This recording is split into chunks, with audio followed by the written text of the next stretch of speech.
ಎಲ್ರಿಗೂ ನಮಸ್ತೆ. ಚೇತನ study infinity ಚಾನಲ್ಗೆ ಸ್ವಾಗತ. ನನ್ನ ಹೆಸರು ಚೇತನ. ಇವತ್ತಿನ ವಿಡಿಯೋ ಬಂದು KSOUಗೆ ಡೆಡಿಕೇಟ್ ಆಗಿದೆ. ಹಾಗಾಗಿ ಇವತ್ತಿನ ವಿಡಿಯೋದಲ್ಲಿ ನಾವು MBA ಫಸ್ಟ್ ಸೆಮಿಸ್ಟರ್ ಪೇಪರ್ 1.3 ನಾನು ನೋಡೋಣ. ಅಕೌಂಟಿಂಗ್ ಫಾರ್ ಮ್ಯಾನೇಜರ್ಸಲ್ಲಿ ಯೂನಿಟ್ 1 ಈ ವಿಡಿಯೋನಲ್ಲಿ ನಾನು ಮಾಡ್ತೀನಿ.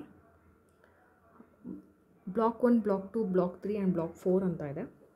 ಈ ಪೇಪರಲ್ಲಿ ಒಟ್ಟು 16 ಚಾಪ್ಟರ್ ಇದೆ.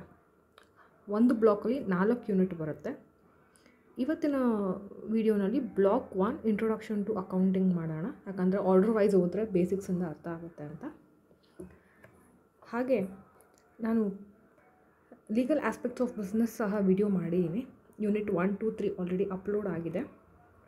ಸಪ್ರೇಟ್ KSOU ಅಂತಲೇ ಪ್ಲೇಲಿಸ್ಟ್ ಇದೆ ನನ್ನ ಯೂಟ್ಯೂಬ್ ಚಾನಲಲ್ಲಿ, ದಯವಿಟ್ಟು ಅಲ್ಲಿ ವಿಸಿಟ್ ಮಾಡಿ.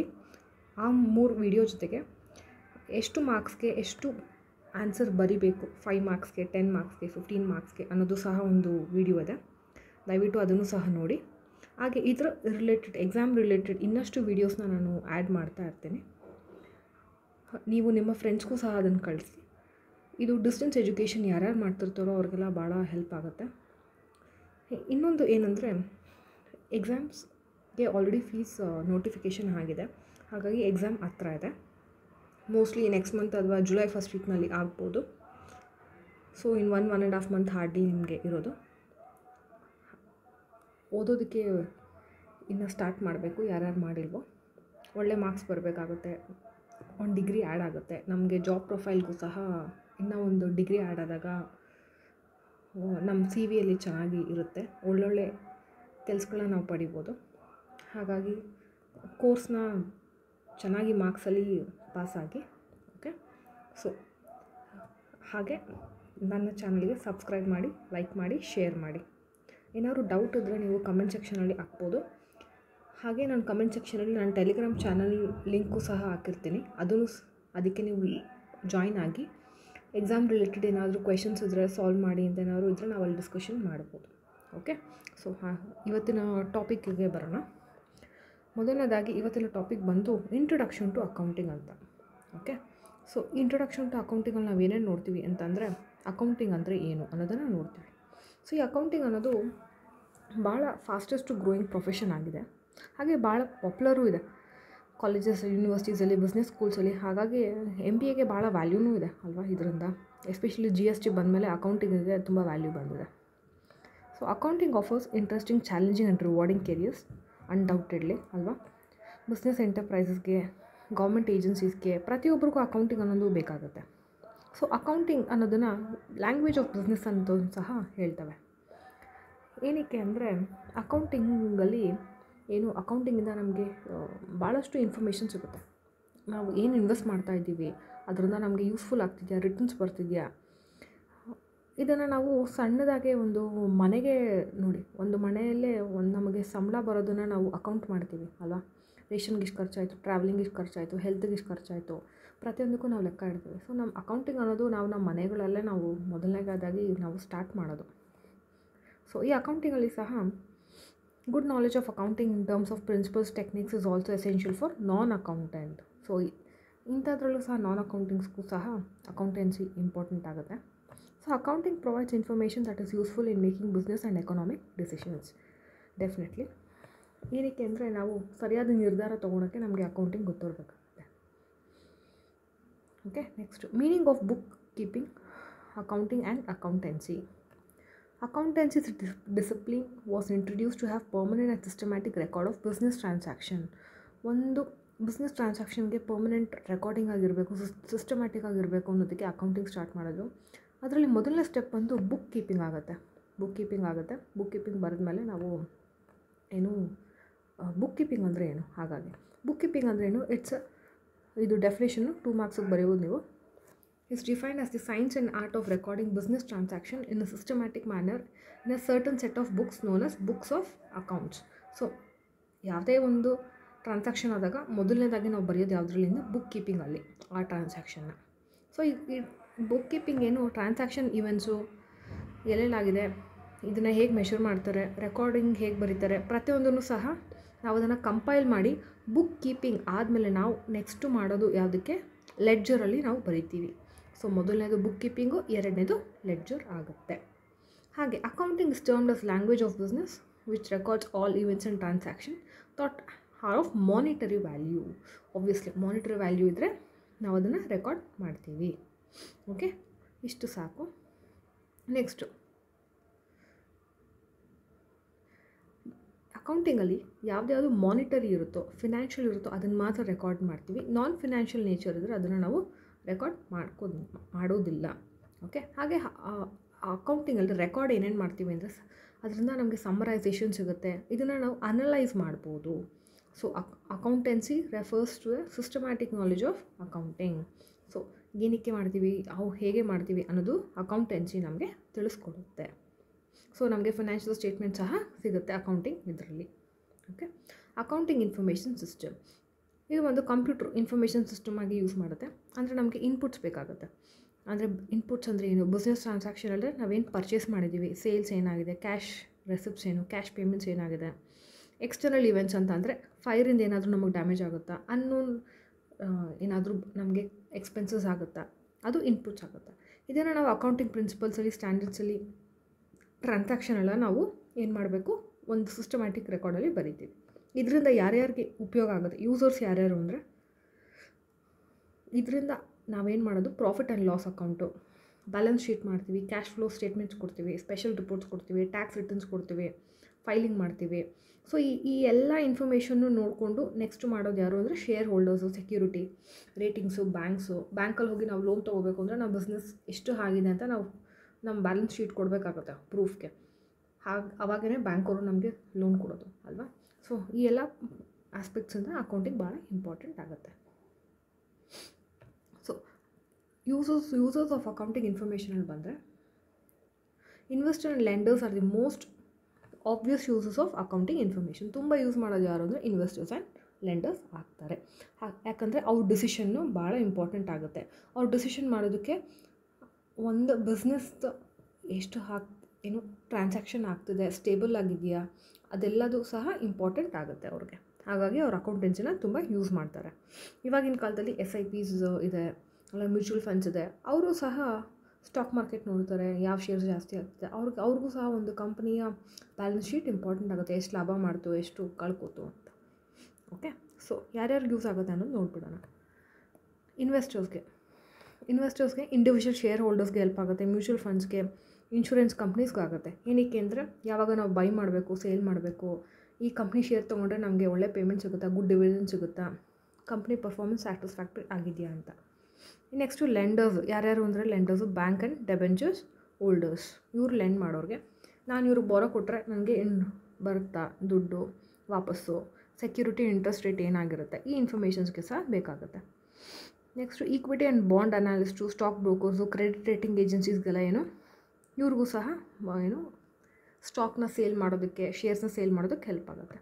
ಇನ್ನು ಕಂಪ್ನಿಯ managing directors, profit centre heads, ಅವ್ರಿಗೆಲ್ಲ ಏನಕ್ಕೆ ಹೆಲ್ಪ್ ಆಗುತ್ತೆ, ಕಂಪ್ನಿ ಪರ್ಫಾರ್ಮೆನ್ಸ್ ಹೇಗಾಗುತ್ತೆ, ನಮ್ಮ ಕಾಂಪಿಟೇಟರ್ಸ್ ಹೇಗೆ ಪರ್ಫಾರ್ಮ್ ಮಾಡ್ತಾ ಇದ್ದಾರೆ, ನಾನು ಈ ಕಂಪ್ನಿಯಲ್ಲಿ ಟೈಅಪ್ ಆದರೆ ಮರ್ಜ್ ಮಾಡಿದ್ರೆ ನಂದು ಬಿಸ್ನೆಸ್ ಅಥವಾ ಕಂಪ್ನಿ ಇಂಪ್ರೂವ್ ಆಗುತ್ತಾ, ಗ್ರೋತ್ ಆಗುತ್ತಾ ಅನ್ನೋದಕ್ಕೆ ಡಿಸಿಷನ್ ಮೇಕಿಂಗ್ಗೆ ಅಕೌಂಟೆನ್ಸಿ ಹೆಲ್ಪ್ ಆಗುತ್ತೆ, ಅಕೌಂಟ್ಸ್ ಹೆಲ್ಪ್ ಆಗುತ್ತೆ.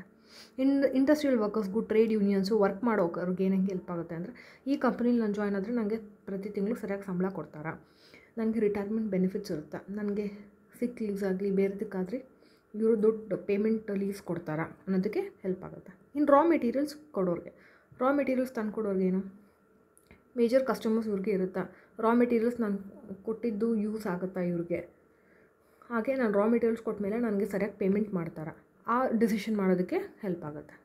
ಇನ್ನು ಕಸ್ಟಮರ್ಸ್ ಏನು ಮಾಡ್ತಾರೆ, ಕಸ್ಟಮರ್ಸ್ಗೆ ಏನು ಇವ್ರದ್ದು ಎಕನಾಮಿಕ್ ವ್ಯಾಲ್ಯೂ ಇದೆ, ಪ್ರಾಡಕ್ಟ್ದು ಕ್ವಾಲಿಟಿ ಇದೆಯಾ ಅನ್ನೋದಕ್ಕೆ ಹೆಲ್ಪ್ ಆಗುತ್ತೆ, ವ್ಯಾರಂಟಿ ಇದೆಯಾ ಇವ್ರಿಗೆ, ಕಂಪ್ನಿ ಸರ್ವಿಸ್ದು ಪ್ರಾಡಕ್ಟ್ಸ್ ಹೇಗಿದೆ, ಆ ಡಿಸಿಷನ್ಗೆ ಹೆಲ್ಪ್ ಆಗುತ್ತೆ. ಇನ್ನು ಗೌರ್ಮೆಂಟಿಗೆ ಬಂದರೆ ಗೌರ್ಮೆಂಟ್ ಆಬ್ವಿಯಸ್ಲಿ ಟ್ಯಾಕ್ಸ್ ಹಾಕೋದಕ್ಕೆ ನೋಡ್ತಾ ಇರುತ್ತೆ. ಹಾಗಾಗಿ ಟ್ಯಾಕ್ಸ್ ಹಾಕೋದಕ್ಕೆ ಈ ಕಂಪ್ನಿ ಎವೇಡ್ ಮಾಡುತ್ತಾ, ಇನ್ನು SEBI, competition commission of India ಅವ್ರಿಗೂ ಸಹ ಹೆಲ್ಪ್ ಆಗುತ್ತೆ. ಯಾವುದಾದ್ರೂ ದೇಶದ ಪ್ರಾಡಕ್ಟು ನಮ್ಮ ದೇಶಕ್ಕೆ ತುಂಬಾ ಎಕ್ಸ್ಪೋರ್ಟ್ ಅಥವಾ ಇಂಪೋರ್ಟ್ ಮಾಡ್ಕೋತಾ ಇದ್ದೀವಿ, ಅದರನ್ನೇನಾದರೂ ತೊಂದರೆ ಆಗ್ತಿದೆಯಾ ನಮ್ಮ ಡೊಮೆಸ್ಟಿಕ್ ಮಾರ್ಕೆಟ್ಗೆ, ಈ ಡಿಸಿಷನ್ ತೊಗೊಳೋಕ್ಕೆ ಹೆಲ್ಪ್ ಆಗುತ್ತೆ. ಇನ್ನು ಜನರಲ್ ಪಬ್ಲಿಕ್ ಏನಕ್ಕೆ ಯೂಸ್ ಮಾಡ್ತಾರೆ, ಕಂಪ್ನಿ ಸೇಫ್ ಆಗಿದೆಯಾ ಪ್ರಾಡಕ್ಟ್ಸ್ ಯೂಸ್ ಮಾಡಿದ್ರೆ ಅನ್ನೋದಕ್ಕೆ, ಆಮೇಲೆ ಪೊಲ್ಯೂಷನ್ ಜಾಸ್ತಿ ಇದೆಯಾ ಅನ್ನೋದಕ್ಕೆ ಯೂಸ್ ಮಾಡ್ತಾರೆ. ಇದು ಜನರಲಾಗಿ ಇಷ್ಟು ಇದೆ. ನೀವು ಜನರಲಾಗಿ ಬರೆದ್ರೆ ಸಾಕಾಗುತ್ತೆ. ಓಕೆ, 5 ಮಾರ್ಕ್ಸಿಗೆ ಕೇಳ್ಬೋದು ಇದು. ಓಕೆ, ಆದಷ್ಟು ಜನರಲಾಗಿ ಬರೀರಿ. Next financial accounting versus management accounting. Financial accounting managing accounting ಎರಡೂ ಒಂದೇ ಥರ ಕಾಣಿಸಿದ್ರೂ ಸಹ ಅವೆರಡೂ ಒಂಚೂರು ಬೇರೆ ಬೇರೆ ಆಗುತ್ತೆ. ಏನಕ್ಕಂತ ಅಂದರೆ ಫಿನಾನ್ಷಿಯಲ್ ಅಕೌಂಟಿಂಗ್ ಅಂತ ಅಂದರೆ ಅದು business transaction, events of enterprise, entire ಕಂಪ್ನಿನ ತೊಗೊಳುತ್ತೆ. ಮ್ಯಾನೇಜರಲ್ ಅಕೌಂಟಿಂಗ್ ಅಂತ ಅಂದರೆ ಏನೋ ಒಂದು ಪಾರ್ಟ್ನ ತೊಗೋಬೋದು, ಒಂದು ಸೆಗ್ಮೆಂಟಾಗಿ ಡಿವೈಡ್ ಮಾಡ್ಕೊತಾ ಹೋಗ್ಬೋದು. ಈ ಸೆಕ್ಷನಲ್ಲಿ ಏನಾಗಿದೆ ಆ ಸೆಕ್ಷನಲ್ಲಿ ಮ್ಯಾನೇಜ್ಮೆಂಟ್ ವೈಸ್ ಮಾತ್ರ ಅವ್ರು ಚೆಕ್ ಮಾಡ್ತಾರೆ. ಓಕೆನಾ, ಜನರಲಾಗಿ ಹೇಳ್ತಾ ಇದ್ದೀನಿ. Okay, next financial accountings attach more with reporting of results and position of business to personal authority other than management. So financial accounting ನಾವು ಏನು ಮಾಡ್ತಾರಲ್ವ ಅದು ಜಾಸ್ತಿ ಬೇರೆಯವ್ರಿಗೆ ನಾವು ಉತ್ತರ ಕೊಡೋದಕ್ಕೆ, ಅದು ನಮ್ಮ ಕಂಪ್ನಿ ಇಷ್ಟು ಪರ್ಫಾರ್ಮೆನ್ಸ್ ಮಾಡಿದೆ, ನಮಗಿಷ್ಟು ಲೋನ್ ಕೊಡಿ, ಅಥವಾ ನಮ್ಮದು ಇಷ್ಟು ಟ್ರಾನ್ಸಾಕ್ಷನ್ ಆಗಿದೆ, we are the top company, ನಮಗಿಷ್ಟು ಬೆನಿಫಿಟ್ಸ್ ಕೊಡಿ ಗೌರ್ಮೆಂಟಿಂದ ಅಂತ ಕೇಳೋದಕ್ಕೆ ಫಿನಾನ್ಷಿಯಲ್ ಅಕೌಂಟಿಂಗ್ ಮಾಡ್ತಾರೆ. ಮ್ಯಾನೇಜ್ಮೆಂಟ್ ಅಕೌಂಟಿಗೂ ಎಲ್ಲಿ ನಾವು ಕಾಸ್ಟ್ ಕಟ್ ಮಾಡ್ಬೋದು, ನಮ್ಮ ಇಂಟರ್ನಲ್ ಮ್ಯಾನೇಜ್ಮೆಂಟಲ್ಲಿ ಏನಾಗ್ತಿದೆ ಆ ಎಕ್ಸ್ಪೆಕ್ಟೇಷನ್ಗೆ ಮಾಡ್ತಾರೆ. ಮತ್ತು ಫಿನಾನ್ಷಿಯಲ್ ಅಕೌಂಟಿಂಗ್ ಅನ್ನೋದು ಹಿಸ್ಟ್ರಿಯಿಂದ ಮಾಡ್ಕೊಂಡು ಬಂದಿದ್ದೀವಿ. ಅಂದರೆ ನಮ್ಮ ಹಳೆ ಕಾಲದಿಂದಲೂ ಸಹ ನಾವು ಅದೇ ಥರ ಮಾಡ್ಕೊತಾ ಬಂದಿರೋದು. ಮ್ಯಾನೇಜರಲ್ ಅಕೌಂಟಿಂಗು ಇತ್ತೀಚೆಗೆ ಮಾಡ್ತಾ ಇದ್ದಾರೆ. ಮತ್ತು ಇದು ಮ್ಯಾನೇಜರಲ್ ಅಕೌಂಟಿಂಗು ಸ್ವಲ್ಪ ಫ್ಯೂಚರ್ ಗೋಲ್ಸ್ನೂ ಸಹ ಹಾಕುತ್ತೆ, ಫ್ಯೂಚರಿಸ್ಟಿಕ್ ಆಗಿರುತ್ತೆ. ನಾವು ಮುಂದೆ ಏನು ಮಾಡ್ಬೋದು, ನಮ್ಮ ಟಾರ್ಗೆಟ್ ಏನು ಸೆಟ್ ಮಾಡ್ಕೋಬೋದು, ನಮ್ಗೆ ಇವನ್ನ ಕಂಡೀಷನ್ ಹೀಗಿದೆ ಅನ್ನೋದು ಡಿಸೈಡ್ ಮಾಡೋದಕ್ಕೂ ಸಹ ಹೆಲ್ಪ್ ಆಗುತ್ತೆ. ಹಾಗೆ the periodicity in reporting financial account is much wider than in case of management accounting. Financial accounting ಪ್ರತಿ ತಿಂಗಳು ತರೋದಿಲ್ಲ, ವರ್ಷಕ್ಕೆ ಒಂದು ದಿನ ತರ್ತಾರೆ. ಆದರೆ ಮ್ಯಾನೇಜರಲ್ ಅಕೌಂಟಿಂಗ್ ನಾವು ವೀಕ್ಲಿ, ಫೋರ್ಟ್ನೈಟ್ಲಿ, ಪ್ರತಿ ತಿಂಗಳು ಸಹ ತೊಗೋಬೋದು. Okay, financial accounting has to be governed by generally accepted principles. ಇದು ಇಂಪಾರ್ಟೆಂಟು. ಏನಕ್ಕೆ ಅಂದರೆ 10 ಕಂಪ್ನಿ ಇದೆ, 10 ಕಂಪ್ನಿ ಒಂದೇ ರೂಲ್ಸ್ನ ಫಾಲೋ ಮಾಡಿ ಒಂದೇ ಥರ ಬ್ಯಾಲೆನ್ಸ್ ಶೀಟ್ನ ಮಾಡಿದ್ರೆ ನಾವು ಕಂಪೇರ್ ಮಾಡ್ಬೋದು ಯಾರು ಚೆನ್ನಾಗಿ ಮಾಡಿದ್ದಾರೆ, ಚೆನ್ನಾಗಿ ಮಾಡಿಲ್ಲ ಅಂತ. ಒಬ್ಬೊಬ್ರು ಒಂದೊಂದು ಕಂಪ್ನಿ ಒಂದೊಂದು ರೂಲ್ಸ್ನ ಫಾಲೋ ಮಾಡಿದ್ರೆ ಅವಾಗ ಕಂಪೇರ್ ಮಾಡೋದಕ್ಕೆ ಕಷ್ಟ ಆಗುತ್ತೆ, ಇನ್ವೆಸ್ಟರ್ಸ್ಗೂ ಕಷ್ಟ ಆಗುತ್ತೆ ಯಾವ ಕಂಪ್ನಿ ಒಳ್ಳೆಯದು ಅಂತ ಚೂಸ್ ಮಾಡೋದಕ್ಕೆ. ಹಾಗಾಗಿ ಜನರಲಿ ಅಕ್ಸೆಪ್ಟೆಡ್ ಪ್ರಿನ್ಸಿಪಲ್ಸಲ್ಲಿ ಆ ಫೈನಾನ್ಷಿಯಲ್ ಅಕೌಂಟಿಂಗ್ ಮಾಡಬೇಕು. ಅದೇ ಮ್ಯಾನೇಜ್ಮೆಂಟ್ ಅಕೌಂಟಿಂಗಲ್ಲಿ ಅದ್ರ ಬಗ್ಗೆ ಯೋಚನೆ ಅವಶ್ಯಕತೆ ಇಲ್ಲ, ಅವ್ರದ್ದೇ ಆದ ಓನ್ ಮೆಥಡ್ಸ್ನಲ್ಲಿ ಮಾಡ್ಕೊಳ್ಬೋದು. ಯಾಕಂದರೆ ಅದು ಇಂಟರ್ನಲ್ ಡೆವಲಪ್ಮೆಂಟ್ಗೆ, ಅವ್ರ ಓನ್ ಇನ್ಫಾರ್ಮೇಷನ್ಗೆ ಯೂಸ್ ಮಾಡಿರ್ತಾರೆ. ಓಕೆ, ಫಿನಾನ್ಷಿಯಲ್ ಅಕೌಂಟಿಂಗ್ ಅನ್ನೋದು ಜಾಯಿಂಟ್ ಸ್ಟಾಕ್ ಕಂಪ್ನೀಸಲ್ಲೂ ಸಹ ಹೆಲ್ಪ್ ಆಗುತ್ತೆ. ಅವ್ರಿಗೆ ಏನು ಫಿನಾನ್ಷಿಯಲ್ ಅಕೌಂಟಿಂಗಲ್ಲಿ ಏನು ಪ್ರಿಪೇರ್ ಮಾಡ್ತಾರೋ ಅದನ್ನೇ ಇಟ್ಕೊಂಡು ಅವ್ರು IT ಫೈಲ್ ಮಾಡೋದು.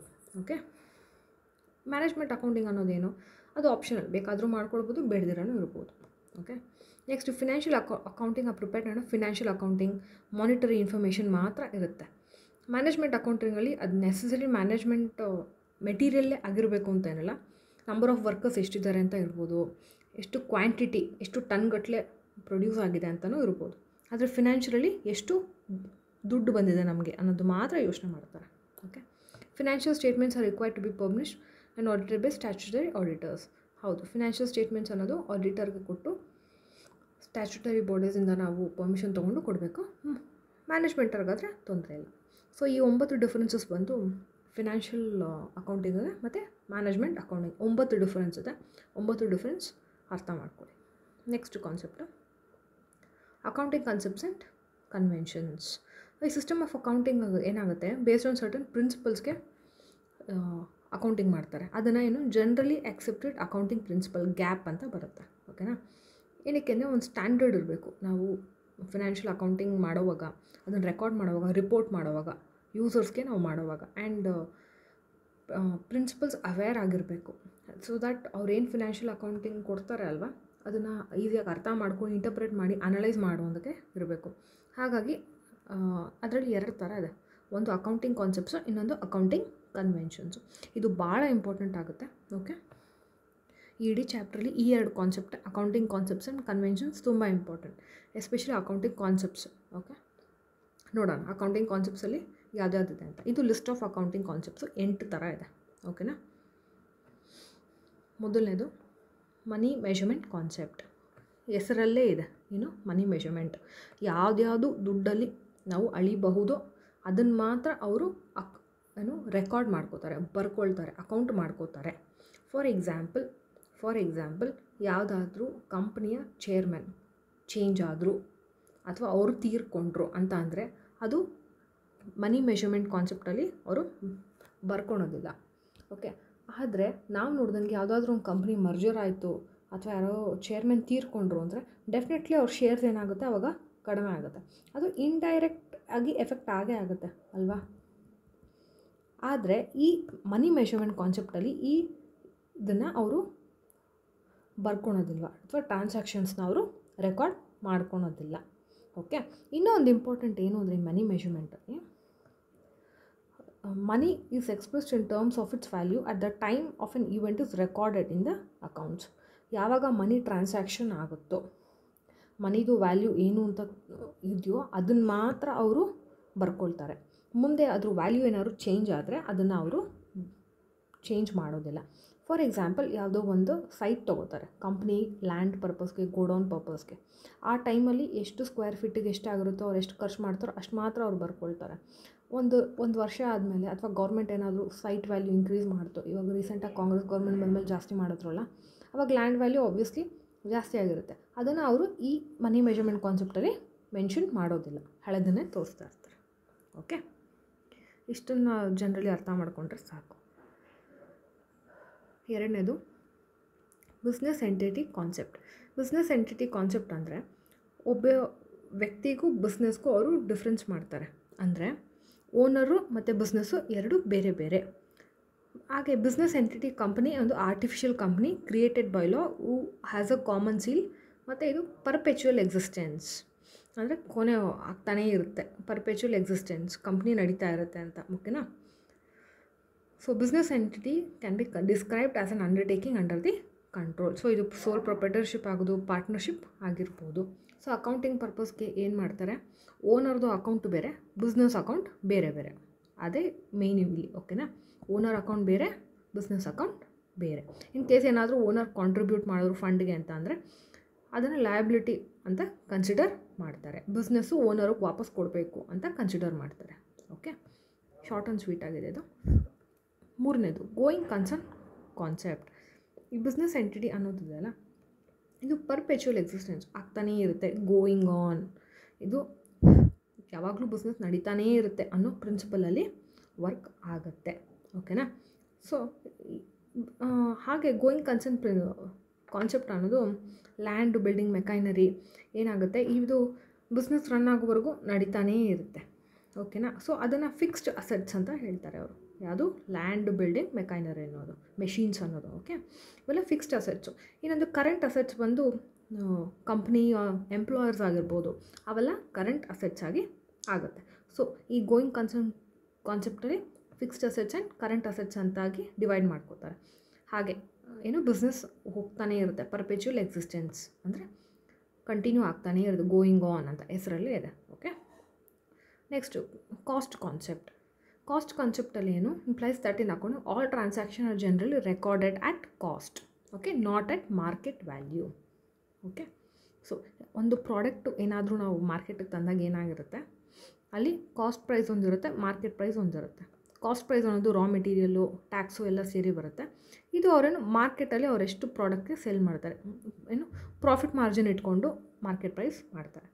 ಸೊ ಈ ಕಾಸ್ಟ್ ಕಾನ್ಸೆಪ್ಟಲ್ಲಿ ಕಾಸ್ಟನ್ನು ಮಾತ್ರ ನೋಡ್ತಾರೆ, ಮಾರ್ಕೆಟ್ ಪ್ರೈಸ್ನ ವ್ಯಾಲ್ಯೂನ ಅವ್ರನ್ನ ತೊಗೊಳೋದಿಲ್ಲ. ಓಕೆ, ಹಾಗೆಯೇ ಅವರು ಬುಕ್ಸ್ ಆಫ್ ರೆಕಾರ್ಡ್ಸಲ್ಲೂ ಸಹ ಬರೆಯೋದು. ಸೊ ಹಾಗಾಗಿ ಏನು ಮಾರ್ಕೆಟ್ ಪ್ರೈಸು ಕಡಿಮೆ ಆಗಲಿ ಜಾಸ್ತಿ ಆಗಲಿ ಅದು ಈ ಅಕೌಂಟಿಂಗಲ್ಲಿ ಏನು ಎಫೆಕ್ಟ್ ಆಗೋದಿಲ್ಲ. Okay, next dual aspect concept. Okay, dual aspect ಕಾನ್ಸೆಪ್ಟಲ್ಲಿ ಏನು ಅಂದರೆ ಒಂದು ಟ್ರಾನ್ಸಾಕ್ಷನ್ ಆಗೋ ಬಗ್ಗೆ ಏನಾಗುತ್ತೆ, ಒಬ್ರಿಗೆ ಕ್ರೆಡಿಟ್ ಆಗುತ್ತೆ, ಇನ್ನೊಬ್ರಿಗೆ ಡೆಬಿಟ್ ಆಗುತ್ತೆ. ಇದು ಕಾಮನ್ ಅಲ್ವಾ. ಕ್ರೆಡಿಟ್ ಆಗೋದು ಒಬ್ರಿಗೆ, ಡೆಬಿಟ್ ಆಗೋದು ಒಬ್ರಿಗೆ. ಎರಡನ್ನೂ ಬರ್ಕೋತಾರೆ ಅವರು, ಎರಡನ್ನೂ ಬರ್ಕೋತಾರೆ. ಹಾಗೆ ಕೊನೆಯಲ್ಲಿ ಎರಡನ್ನೂ ಮ್ಯಾಚ್ ಮಾಡ್ತಾರೆ. ಆಬ್ವಿಯಸ್ಲಿ ಮ್ಯಾಚ್ ಆಗಲೇಬೇಕು, ಎರಡು ಈಕ್ವಲ್ ಆಗಲೇಬೇಕು. ಸೊ ಇದನ್ನೇ ಡ್ಯುಯಲ್ ಆಸ್ಪೆಕ್ಟ್ ಕಾನ್ಸೆಪ್ಟ್ ಅಂತ ಹೇಳೋದು. ಇದನ್ನೇ double entry system of book keeping ಅಂತ ಹೇಳ್ತಾರೆ. So for every credit there is a corresponding, for every debit there is a corresponding debit. So therefore total assets ಏನಾಗಿರುತ್ತೆ, asset ಅಂದರೆ ಏನು, ಮೊದಲನೇದಾಗೆ ಅಸೆಟ್ ಅಂದರೆ ವಿ ಓನ್, ನಮ್ಮದು ಆಸ್ತಿ ಅದು. ಓಕೆ, ಲಯಬಿಲಿಟಿ ಅಂದರೆ ನಮ್ಮದು ಸಾಲ. ಅಸೆಟ್ ಅಂದರೆ ನಮ್ಮದು ಆಸ್ತಿ, ಲಯಬಿಲಿಟಿ ಅಂದರೆ ನಮ್ಮದು ಸಾಲ. ಸೊ ನಮಗೆ ಕಂಪ್ನಿಲಿ ಏನಾಗಿರುತ್ತೆ, ನಮ್ಮ ಹತ್ರ ಎಷ್ಟು ಆಸ್ತಿ ಇರುತ್ತೋ ಅಷ್ಟೇ ಸಾಲ ಆಗಿರ್ಬೋದು ಅಲ್ವಾ. ಕ್ರೆಡಿಟ್ ಆ್ಯಂಡ್ ಡೆಬಿಟ್ ಈಕ್ವಲ್ ಆಗಿರುತ್ತೆ. So the economic resources of N entity are called assets ಅಂತ ಹೇಳ್ತಾರೆ. ಆಫ್ ಎನ್ ಎಂಟಿಟಿ ಅಂದರೆ ಬಿಸ್ನೆಸ್ ಎಂಟಿಟಿ, ಅದು ಅಸೆಟ್ಸ್ ಆಗುತ್ತೆ. ಓಕೆ, ಎಂಟಿಟಿ ಅಂದರೆ ಅಲ್ಲಿ ಓನರು ಇರ್ತಾರೆ, ಬಿಸ್ನೆಸ್ಸಲ್ಲಿ ಓನರು ಇರ್ತಾರೆ, ಶೇರ್ಸ್ ತೊಗೊಳೋರು ಇರ್ತಾರೆ, ಅದನ್ನೆಲ್ಲ ಈಕ್ವಿಟಿ ಅಂತ ಹೇಳ್ತಾರೆ. ಸೊ ಈಕ್ವಿಟಿಯಲ್ಲಿ 2 ಟೈಪ್ ಬರುತ್ತೆ, ಒಂದು ಲಯಬಿಲಿಟಿ, ಇನ್ನೊಂದು ಓನರ್ಸ್ ಈಕ್ವಿಟಿ. ಓನರ್ದೇ ಕೆಲವು ಶೇರ್ಸ್ ಇರುತ್ತೆ ಅಲ್ಲ, ಅದು ಓನರ್ಸ್ ಈಕ್ವಿಟಿ. ಇನ್ನು ನೆಕ್ಸ್ಟ್ ಬೇರೆಯವರು ಶೇರ್ಸ್ ತೊಗೊಂಡಿರ್ತಾರೆ. ಓಕೆನಾ, ಯಾವುದೋ ಒಂದು LICಲಿ ತೊಗೊಳ್ಬೋದು. ಓಕೆನಾ, LICಲಿ 100 ಶೇರ್ ಇರ್ಬೋದು. ಅವರೆಲ್ಲ ಏನು ಕ್ರೆಡಿಟರ್ಸ್ ಆಗ್ತಾರೆ, ಆ ಕಂಪ್ನಿಗೆ ಕ್ರೆಡಿಟರ್ಸ್ ಆಗ್ತಾರೆ. ಯಾಕಂದರೆ ಅವರು ಶೇರ್ ತೊಗೊಂಡಿದ್ದಾರೆ. ಶೇರ್ ತೊಗೊಂಡಾಗ ಅವರು ದುಡ್ಡು ಕೊಡ್ತಾರೆ ಕಂಪ್ನಿಗೆ. ಒಂದು ಶೇರ್ 100 ರೂಪಾಯಿ ಅಂದರೆ ಕಂಪ್ನಿಗೆ 100 ರೂಪಾಯಿ ಕೊಟ್ಟಿರ್ತಾರೆ. ಹಾಗಾಗಿ ಅವರೆಲ್ಲ ಕ್ರೆಡಿಟರ್ಸ್ ಆಗ್ತಾರೆ. ಕಂಪ್ನಿಗೆ ಏನಾಗ್ತಾರೆ, ಅವರು ಲಯಬಿಲಿಟಿ ಆಗ್ತಾರೆ. ಯಾಕಂದರೆ ಅವರು ನಂಬಿಕೆ ಇಟ್ಟು ದುಡ್ಡು ಕೊಟ್ಟಿದ್ದಾರೆ, ಆ ದುಡ್ಡನ್ನ ಅವರು ಏನಾದ್ರು ಮಾರಕ್ಕೆ ಹೋದಾಗ ಕಂಪ್ನಿ ವಾಪಸ್ ಕೊಡಬೇಕಾಗತ್ತೆ. ಸೊ ಅದು ಲಯಬಿಲಿಟಿ ಆಗುತ್ತೆ. ಸೊ ಜನರಲಾಗಿ ಏನಂತ ಹೇಳ್ಬೋದು, assets is equal to claims ಅಂತ ಹೇಳ್ಬೋದು. ಅಥವಾ ಇನ್ನೂ ಶಾರ್ಟಾಗಿ ಕ್ಲಿಯರಾಗಿ ಹೇಳಬೇಕು ಅಂದರೆ assets is equal to liability plus owner's equity. So ಒಂದು ಕಂಪ್ನಿಯ ಆಸ್ತಿ is equal to liabilities plus owner's equity. ಓನರ್ನ ಶೇರ್ಸು ಪ್ಲಸ್ ಅದರ್ಸ್, ಬೇರೆಯವರು ಶೇರ್ಸ್ ತೊಗೊಂಡಿರ್ತಾರಲ್ಲ ಅದು. ಸೊ ಇದು ಭಾಳ ಇಂಪಾರ್ಟೆಂಟ್, ಭಾಳ ಇಂಪಾರ್ಟೆಂಟ್. ಓಕೆನಾ, ಈ ಎಂಟೈರ್ ಅಕೌಂಟಿಂಗ್ ಫಾರ್ ಮ್ಯಾನೇಜರಲ್ಲಿ ಈ ಈಕ್ವೇಷನ್ ತುಂಬ ಇಂಪಾರ್ಟೆಂಟ್ ಆಗುತ್ತೆ. Okay, next accounting period concept. So accounting ಎಂಟಿಟಿನ ಏನಂತ ಕನ್ಸಿಡರ್ ಮಾಡ್ತಾರೆ, ಆರ್ಟಿಫಿಷಿಯಲ್ ಪರ್ಸನ್ ಮತ್ತು ಪರ್ಪೆಚುವಲ್ ಎಕ್ಸಿಸ್ಟೆಂಟ್ನ ಕನ್ಸಿಡರ್ ಮಾಡಿರ್ತಾರೆ ಗೋಯಿಂಗ್ ಕನ್ಸರ್ನ್ ಪ್ರಕಾರ. ಸೊ ಹಾಗಾಗಿ ಅಕೌಂಟಿಂಗ್ ಪೀರಿಯಡ್ ಏನು ಒಂದು ಟೈಮ್ ಫಿಕ್ಸ್ ಮಾಡ್ತಾರೆ, ಈ ಟೈಮಿಂದ ಈ ಟೈಮ್ಗೆ ಫಿಕ್ಸ್ ಮಾಡ್ತಾರೆ. ಓಕೆನಾ, ಅದನ್ನು ಅಕೌಂಟಿಂಗ್ ಪೀರಿಯಡ್ ಅಂತ ಹೇಳ್ತಾರೆ. ಹಾಗೆ ಕೆಲವು ಕಂಪ್ನೀಸ್ ನೋಡಿದ್ದೀರಾ, ಕ್ವಾರ್ಟರ್ಲಿ ಕೊಡ್ತಾರೆ, ಇಯರ್ಲಿ ಕೊಡ್ತಾರೆ, ಹಾಫ್ ಇಯರ್ಲಿ ಕೊಡ್ತಾರೆ. ಸೊ ಅದು ಅಕೌಂಟಿಂಗ್ ಒಂದೊಂದು ಪೀರಿಯಡಲ್ಲಿ ಹೇಗೆ ಕಂಪ್ನಿ ಗ್ರೋತ್ ಪರ್ಫಾರ್ಮೆನ್ಸ್ ಆಗ್ತದೆ ಅಂತ ಅವರು ಏನು ಯೂಸರ್ಸ್ಗೆ ಅಥವಾ ಮಾರ್ಕೆಟ್ಗೆ ಹೇಳ್ತಾರೆ, ನಮ್ಮ ಕಂಪ್ನಿ ಸ್ಟ್ರಾಂಗ್ ಇದೆ, ಬೆಳೀತಾ ಇದೆ ಅಂತ. ಸೊ ಅಕೌಂಟಿಂಗ್ ಪೀರಿಯಡ್ ಕಾನ್ಸೆಪ್ಟ್ ಅಂದರೆ ಅರ್ಥ ಆಯ್ತಲ್ಲ. Next matching concept. So matching ಕಾನ್ಸೆಪ್ಟಲ್ಲಿ ಏನು ಹೇಳ್ತಾರೆ ಅಂತಂದರೆ, ಈ ಮ್ಯಾಚಿಂಗ್ ಕಾನ್ಸೆಪ್ಟ್ ಅನ್ನೋದು ಅಕೌಂಟಿಂಗ್ ಪೀರಿಯಡ್ ಓದಿದ್ವಲ್ಲ ಅದಕ್ಕೊಂದು ಸ್ವಲ್ಪ ರಿಲೇಟ್ ಆಗುತ್ತೆ. ಒಂದು ಬಿಸ್ನೆಸ್ಸು ಗೋಯಿಂಗ್ ಕನ್ಸರ್ನ್ ಪ್ರಕಾರ ಕಂಟಿನ್ಯೂ ಆಗ್ತಾನೇ ಇರುತ್ತೆ. ಹಾಗೆ ಅಕೌಂಟಿಂಗ್ ಪೀರಿಯಡ್ ಪ್ರಕಾರ ಆ ತಿಂಗಳಲ್ಲಿ ಎಷ್ಟು ಆಗಿದೆ ಅಂತ ಅವರು ಮಾಡಬೇಕು ಅನ್ನೋ ಅಕೌಂಟ್ ಮಾಡಬೇಕು ಅಲ್ವಾ. ಸೊ ಫಾರ್ ಎಕ್ಸಾಂಪಲ್ ಇನ್ನೇನು ಹೇಳ್ತಾರೆ ಅಂದರೆ, ಯಾವುದೋ ಒಂದು ಕಂಪ್ನಿ 12 ಲಕ್ಷ ಮಾಡುತ್ತೆ ಮಾರ್ಚ್ ಮಂತಲ್ಲಿ 2004. ಹಾಗೆ ಅವರು 12 ಲಕ್ಷ ಸಾಲ ತೊಗೋತಾರೆ, ಕ್ರೆಡಿಟ್ ಫಾರ್ 2 ಮಂತ್ಸ್ ತೊಗೋತಾರೆ ಕಂಪ್ನಿ ಗೂಡ್ಸ್ನ ಸೇಲ್ ಮಾಡೋದಕ್ಕೆ 2004 ತೊಗೊಳೋದು. ಓಕೆನಾ, ಬಟ್ ಈ ಕ್ಯಾಶ್ ಎಲ್ಲ ನಮಗೆ ಕೊಡೋದೇ 2004-05. ರೆವಿನ್ಯೂ ಬರೋದೆಲ್ಲ ನಮಗೆ ಇನ್ನೂ ಸ್ವಲ್ಪ ಲೇಟ್ ಆಗುತ್ತೆ. ಸೊ ಹಾಗಾಗಿ ಜನರಲಾಗೇ ಹೇಳಬೇಕು ಅಂತಂದರೆ ಅಕೌಂಟಿಂಗ್ ಪೀರಿಯಡ್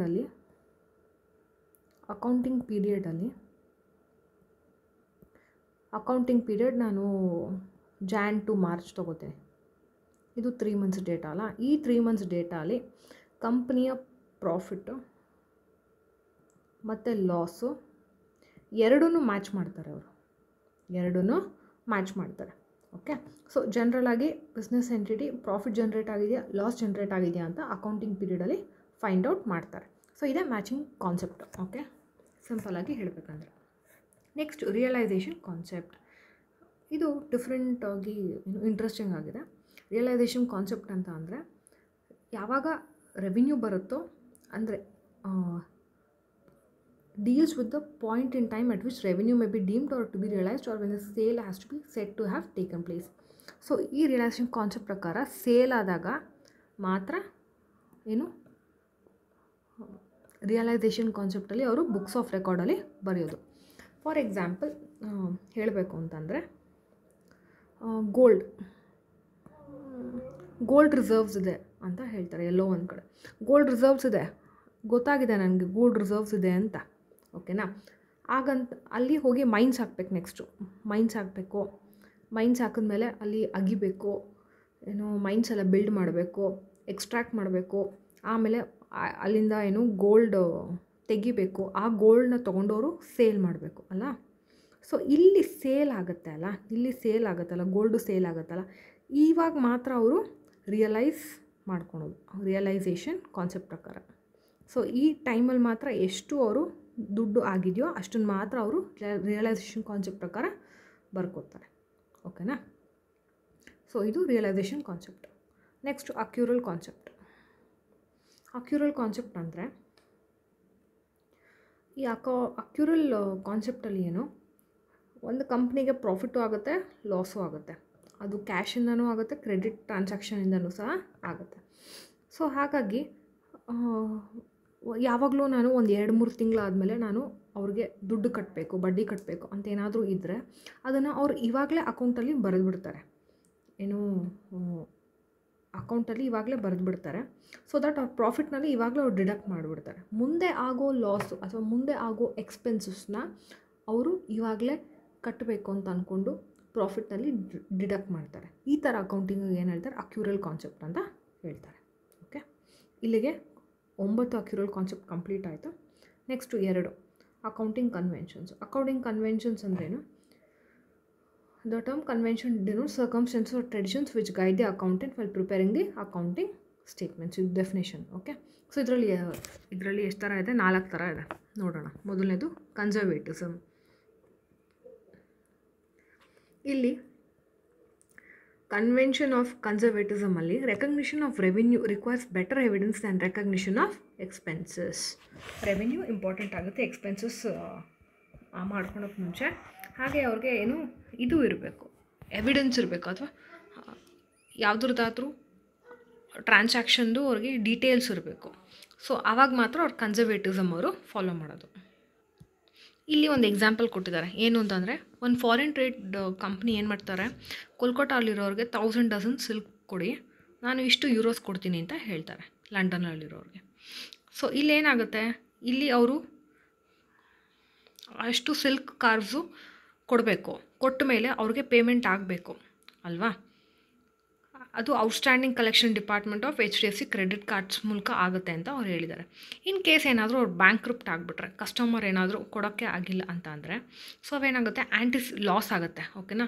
ಸೊ ಹಾಗಾಗಿ ಈ ಕನ್ಸರ್ವೇಟಿಸಮಲ್ಲಿ ಏನು ಮಾಡ್ತಾರೆ, thus a revenue or profit should be accounted only when there is a reasonable surety of recognizing, but any anticipated loss or expense should be immediately accounted for.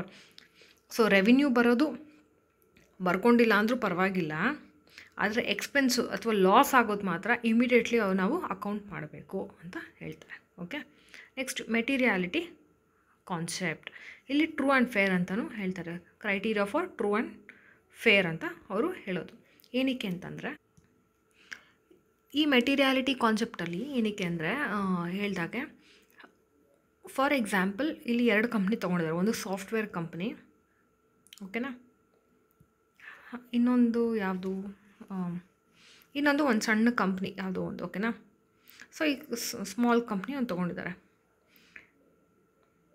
Shop ಅಂತ ತೊಗೋಬೋದು, small shop. ಓಕೆನಾ, software company ಏನಾದರೂ error ಆದರೆ, error 1-2% ಅಂತ ಅಂದ್ಕೊಂಡ್ರೆ ಅವ್ರಿಗೆ ಇದು ಭಾಳ ನೆಗ್ಲಿಜಿಬಲ್. ಓಕೆ, ಅದೇ ಇವ್ರಿಗೆ ಏನಾದರೂ ಎರರು ಅಥವಾ ಅವ್ರು ಮಾಡಿರೋ ಪ್ರಾಡಕ್ಟಲ್ಲಿ ಫಾಲ್ಟಿ ಪ್ರಾಡಕ್ಟ್ ಏನಾದರೂ ಬಂತು ಅಂದರೆ, ಎರರು 2%, 5% ಆದರೆ ಇದು ಲಾರ್ಜ್ ಆಗುತ್ತೆ ಅವ್ರಿಗೆ. ಓಕೆನಾ, ಸೊ ಇಲ್ಲಿ ಮೆಟೀರಿಯಲ್ ಮೇಲೆ ಡಿಪೆಂಡ್ ಆಗುತ್ತೆ, ಯಾವುದು ಎಷ್ಟು ಮ್ಯಾಟರ್ ಆಗುತ್ತೆ. ಸೊ ಹಾಗಾಗಿ ಈ ಸಾಫ್ಟ್ವೇರ್ ಕಂಪ್ನಿಗೆ ಇಷ್ಟು ಎರರ್ ಅಥವಾ ಮೆಟೀರಿಯಲ್ ವೇಸ್ಟ್ ಆದರೂ ಚಿಂತೆ ಇಲ್ಲ, ಅವ್ರಿಗೆ ಪ್ರಾಫಿಟ್ ಜಾಸ್ತಿ ಇದೆ, ಟರ್ನ್ ಓವರ್ ಜಾಸ್ತಿ ಇದೆ. ಆದರೆ ಇವ್ರಿಗೆ ಇದು ಪ್ರತಿಯೊಂದು ಮ್ಯಾಟರ್ ಆಗುತ್ತೆ. ಸೊ ಮೆಟೀರಿಯಲಿ ಇಂಪಾರ್ಟೆಂಟ್ ಆಗುತ್ತೆ, ಇವ್ರಿಗೆ ಮೆಟೀರಿಯಲಿ ಇಂಪಾರ್ಟೆಂಟ್ ಆಗೋದಿಲ್ಲ. ಸೊ ಮೆಟೀರಿಯಲಿಟಿಗೆ ಯಾರು ಇಂಪಾರ್ಟೆಂಟ್ ಕೊಡ್ತಾರೋ ಅದನ್ನು ಮೆಟೀರಿಯಾಲಿಟಿ ಕಾನ್ಸೆಪ್ಟ್ ಅಂತ ಹೇಳ್ತಾರೆ. Next consistency. ಸೊ ಕನ್ಸಿಸ್ಟೆನ್ಸಿಯಲ್ಲಿ ಏನು ಅಂದರೆ, there are in practice several ways of treating a transaction that may be recorded in accounts. ಹೌದು. So the consistency concept requires that once an entity has decided on one method, it will treat all subsequent events of the same character in the same fashion unless it is a sound reason to change the method or treatment of the transaction. ಇದು definition ಆಗುತ್ತೆ. So ಕನ್ಸಿಸ್ಟೆನ್ಸಿಲಿ ಏನು ಅಂದರೆ, ಯಾವುದೋ ಒಂದು company ನಾನು ಈ ಮೆಥಡಲ್ಲೇ, ಇವಾಗ ಎಷ್ಟೊಂದು ಮೆಥಡ್ ನೋಡಿದ್ವಿ ಅಲ್ವಾ, ಈ ಮೆಥಡಲ್ಲೇ ನಾನು ಅಕೌಂಟಿಂಗ್ ಮಾಡ್ತೀನಿ ಅಂದರೆ ಅದಕ್ಕೆ ಫಿಕ್ಸ್ ಆಗಬೇಕು. ಪ್ರಾಫಿಟ್ ಒಂದು ಥರದಲ್ಲಿ ಮಾಡ್ತೀನಿ, ಲಾಸ್ ಒಂದು ಥರದಲ್ಲಿ ಮಾಡ್ತೀನಿ ಅಂತ ಅಂದರೆ ಅದು ತಪ್ಪಾಗುತ್ತೆ. ಓಕೆ, ಸೊ ಒನ್ಸ್ ಡಿಸೈಡ್ ಮಾಡಾದ್ಮೇಲೆ ಯಾವ ಕಾನ್ಸೆಪ್ಟಲ್ಲಿ ಅದೇ ಕಾನ್ಸೆಪ್ಟ್ ಫಾಲೋ ಮಾಡಬೇಕು ಅವರು, ಹಾಗೆ ಇಟ್ಕೊತ ಕಂಟಿನ್ಯೂ ಮಾಡಬೇಕು ಅವರು. ಓಕೆನಾ, ಚೇಂಜ್ ಮಾಡ್ಕೊಳ್ಬೋದು, ಆದರೆ ಅದಕ್ಕೆ ಏನು ವ್ಯಾಲಿಡ್ ರೀಸನ್ ಇರಬೇಕು. ಹಾಗೆ ಭಾಳಷ್ಟು ರೂಲ್ಸ್ ಇರ್ತವೆ. ಓಕೆ, ನೆಕ್ಸ್ಟು ಫುಲ್ ಡಿಸ್ಕ್ಲೋಷರ್ ಅಂದ್ರೇನು, ಎಲ್ಲ ಅಕೌಂಟ್ಸ್ದು ಟ್ರಾನ್ಸಾಕ್ಷನ್ದು ಸಿಗ್ನಿಫಿಕೆಂಟ್ ಇನ್ಫಾರ್ಮೇಷನ್ ಏನಿದೆಯೋ ಅದನ್ನೆಲ್ಲ ಅವರು ಡಿಸ್ಕ್ಲೋಷರ್ ಅಂದರೆ ತೋರಿಸ್ಬೇಕು ಅಥವಾ ವ್ಯಕ್ತಪಡಿಸ್ಬೇಕು ಸ್ಟೇಟ್ಮೆಂಟ್ಸಲ್ಲಿ. ಏನಕ್ಕೆ ಅಂದರೆ ಅವರು ಯೂಸರ್ಸ್ಗೆ, ಯಾರಿಗೆ, ಪ್ರೊಪೇಟರ್ಸ್ಗೆ, ಕ್ರೆಡಿಟರ್ಸ್ಗೆ, ಇನ್ವೆಸ್ಟರ್ಸ್ಗೆಲ್ಲ ಇದು ಹೆಲ್ಪ್ ಆಗುತ್ತೆ ಅಂತ. ಸೊ ಇದು ಫುಲ್ ಡಿಸ್ಕ್ಲೋಷರ್. ಇದು 4 ಯಾವುದು ಕನ್ವೆನ್ಷನ್ಸ್ ನಾವು ನೋಡ್ರು. ಹಾಗಾಗಿ 9 ಕಾನ್ಸೆಪ್ಟು, 4 ಕನ್ವೆನ್ಷನ್ ಆಗುತ್ತೆ. ಓಕೆ, ಕೆಲವು ನಿಮಗೆ ವರ್ಡಿಂಗ್ಸಲ್ಲೇ ನಿಮಗೆ ಮೀನಿಂಗ್ ಇರುತ್ತೆ. ಸೊ ಅದನ್ನು ನಿಮ್ಮ ಓನ್ ವರ್ಸಲ್ಲೇ ಬರೀರಿ. ಬಟ್ ಆದರೂ ಕೆಲವು ಟರ್ಮಿನಾಲಜೀಸ್ ನೀವು ಮಿಸ್ ಮಾಡಬಾರ್ದು. ಫಾರ್ ಎಕ್ಸಾಂಪಲ್ ಇದು, ಓಕೆನಾ, ಓನ್ ವರ್ಡ್ಸಲ್ಲಿ ಬರಿತೀನಿ ಅಂತ ಅರ್ಥನೇ ಚೇಂಜ್ ಮಾಡಬಾರ್ದು. ಓಕೆ, ಇನ್ ಸಮ್ಮರಿ ನೀವೇ ಓದ್ಕೊಳ್ಳಿ. ಓಕೆ, ಸೊ ಈ ಚಾಪ್ಟ್ರಲ್ಲಿ 9 + 4 ಈ ಕಾನ್ಸೆಪ್ಟ್ಸ್ ಇಂಪಾರ್ಟೆಂಟ್ ಆಗುತ್ತೆ. ಓಕೆನಾ, ಸೊ ಇನ್ನು ನೆಕ್ಸ್ಟು ವೀಡಿಯೋನ ನೋಡೋಣ. ಇದನ್ನು ನಿಮ್ಮ ಫ್ರೆಂಡ್ಸ್ಗೂ ಸಹ ಶೇರ್ ಮಾಡಿ. Okay, please like, share and subscribe to my channel. Thank you.